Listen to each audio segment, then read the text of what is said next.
de alho. O que será isso? Quando ele trabalhava naquele bar que nós falávamos anteriormente, ao final do trabalho, que terminava às 8 horas da noite, o dono do bar dizia para ele: agora você vai sair daqui e vai regar a plantação de alho. E nessa plantação de alho, quem aparecia? Aparecia um espírito. Espírito, Augusto dos Anjos, aparecia e dizia para ele: estou vindo aqui para a gente começar a se entender. Para mais tarde, quem sabe, nós vamos nos entender melhor. E toda vez que Chico ia regar a plantação de alho, lá estava Augusto dos Anjos acompanhando Chico, conversando com Chico, quer dizer, mentalmente estabelecendo aquela ligação psíquica entre ele e Chico, para que mais tarde ele pudesse ditar os seus lindos poemas em Parnaso de Além Túmulo. E depois, os poetas, escritores e poetisas no Parnaso de Além Túmulo. Chico recebe de 56 poetas e escritores as mais lindas poesias, sonetos, versos, quadras, e que ele nunca havia escrito, porque ele tinha muito desejo de estudar, mas pela própria condição financeira isso lhe era facultado. Então Chico recebe de poetas, de poetisa, os mais variados estilos, e tudo isso havia sido constatado na época por poetas e escritores que constataram o estilo, a forma de se colocar dos diferentes autores.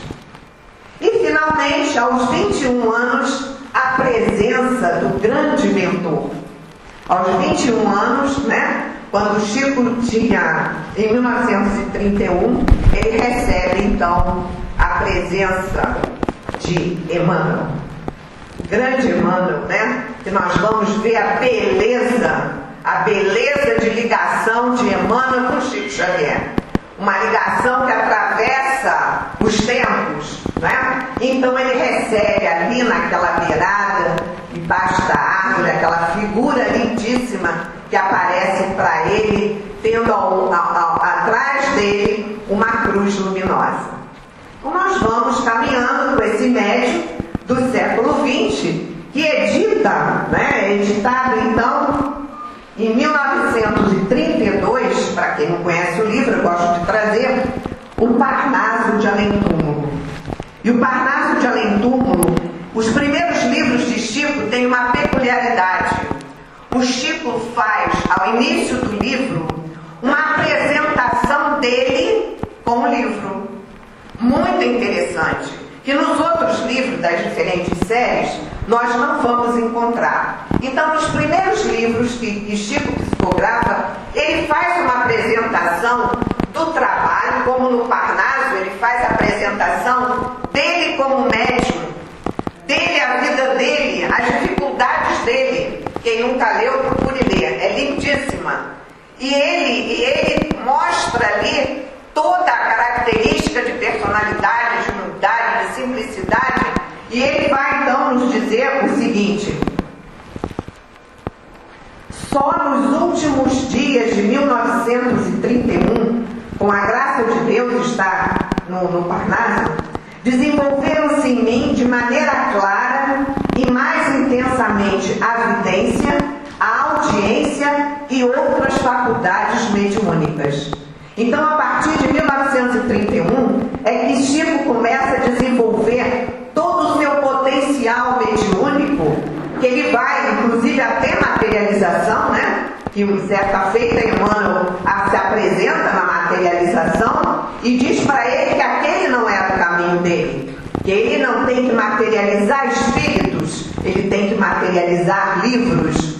E aí diz para ele que se ele resolver continuar materializando espíritos, que ele se retiraria. E Chico, a partir daí, então, não participa mais de trabalhos de materialização. Inclusive, Arnaldo nos conta que numa das materializações aparece o grande Joaquim José da Silva Xavier, por acaso também a composição do nome, bonito, e que no grande relato que ele faz sobre o Brasil, sobre o seu potencial, sobre todas as descobertas que viriam a partir de então, ele diz que ele usou da capacidade psicofônica de Pedro I para dar o grito da independência, narração do espírito materializado através da mediunidade de Chico Xavier. Então são coisas lindas que Arnaldo nos conta, narradas através do trabalho conjunto com Chico Xavier, mas através do relato de Emmanuel. Emmanuel foi o grande relator da grande maioria de todas as passagens que estão contidas nesse livro. O Parnaso foi o primeiro livro em 1932. Cartas de uma Morta, o único livro ditado por Maria João de Deus, mãe de Chico Xavier. Foi o segundo livro recebido por Chico e foi editado em 1935. Aqui Maria João de Deus narra toda a sua trajetória nos últimos momentos de vida e narra também, muito interessante, quando ela é levada pelos mentores a outros planetas. Então são narrativas lindíssimas, né? E Chico então coloca para a mãe também na apresentação dele, né, que não é uma tônica dos livros, como já dissemos, mas ele também faz para a mãe uma colocação em que ele diz: aí estão, minha mãe, as tuas páginas. Elas vão ser vendidas em benefício das orfanzinhas. Deus permita que os pequeninos que sofrem recebam um conforto em teu nome e que a misericórdia divina te auxilie, multiplicando tuas luzes na vida espiritual. Foi o único livro ditado por Maria João de Deus. No relatar desse livro, Arnaldo nos fala uma colocação de Emmanuel. Quem foi Maria João de Deus? Para surpresa de todos, Maria João de Deus foi aquela serva, Ana, que trocou a roupa com Lívia no livro há 2000 anos, e Lívia se fez passar por serva e foi para o campo para sofrer aquela coisa horrorosa lá das feras. Então Maria João de Deus veio como mãe de Chico Xavier, né, trabalhando direto, e Emmanuel foi o espírito que recebeu Maria João de Deus na espiritualidade, narrado por ela, e acompanha Maria João de Deus ao longo da sua trajetória. Então nós começamos a ver aí a grande ligação dos espíritos. Nós, quando estamos numa casa espírita, na nossa família, no campo profissional, nós não estamos por acaso. Existe uma ligação entre nós, ligação de amor, de simpatia, ou ligação de antipatia, em que temos que tentar derrubar os nós que nós construímos no passado. E Maria João de Deus foi aquela serva que foi até o final de Públio Lentulus, quando ele ficou cego. Ela fica após a morte de Lívia e serve a Públio Lentulus até o final da sua trajetória. O terceiro livro, então, é o livro Emmanuel, que muitos não conhecem. Ali está com outra capa, que é a edição nova da FEB, né? Mas o livro, a edição, uma das primeiras edições é esse aqui, em que está lá o Palácio Romano e ele subindo. Nesse livro nós vamos ver as características das primeiras mensagens recebidas por Chico Xavier. Mensagens mais curtas, mensagens profundas, mas mensagens que Emmanuel passa explicando toda uma trajetória da Terra e enfatizando principalmente a lei de causa e efeito. Então a importância desse livro, quem não leu ainda, vale a pena ler, não é muito grosso, vale a pena ler para a gente ver as primeiras comunicações recebidas por Chico através de Emmanuel. E Emmanuel dá uma frase para Chico nesse livro.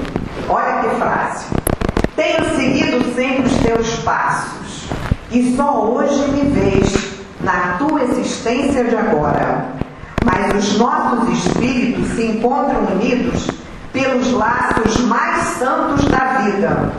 E o sentimento afetivo que me impele para o teu coração tem suas raízes na noite profunda dos séculos. Olha que beleza! Palavras de Emmanuel para Chico. Então vocês vejam que o que esse espírito caminhou com Chico Xavier. Desde quando? Desde quando será que eles estão juntos? Há quantos milênios? Há quantos séculos? Ele aqui diz, né? Na noite profunda dos séculos. Então vamos lá. Através do tempo. Agora nós vamos começar a trajetória de Chico Xavier.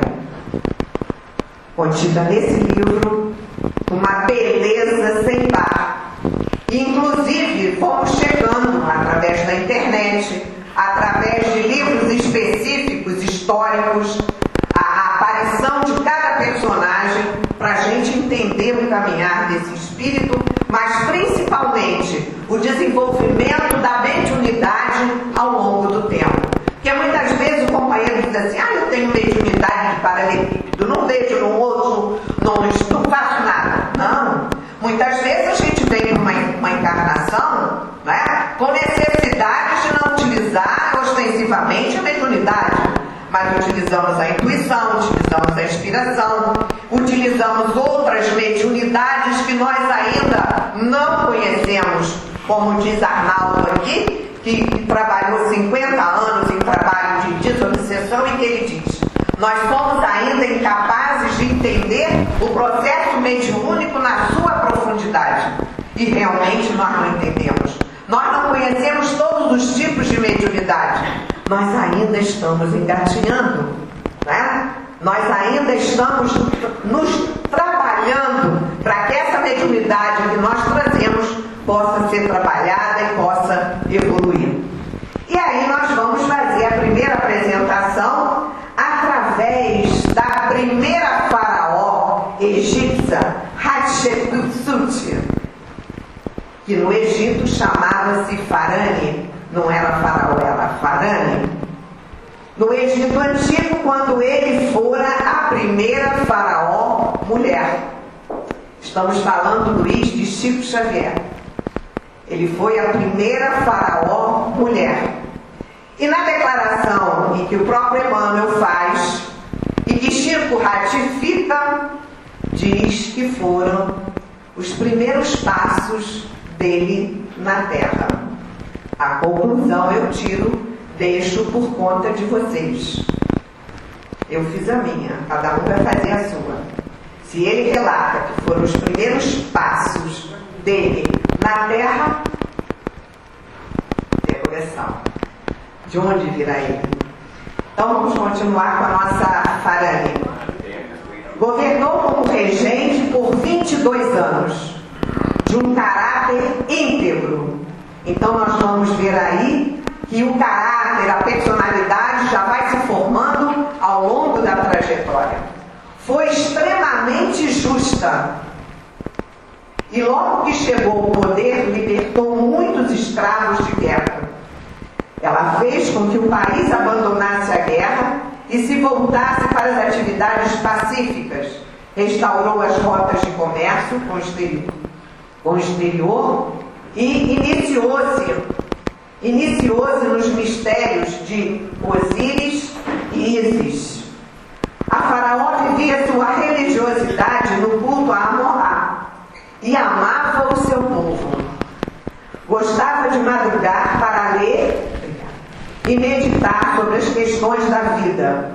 Seu povo era feliz pela confiança que depositava em sua faraó.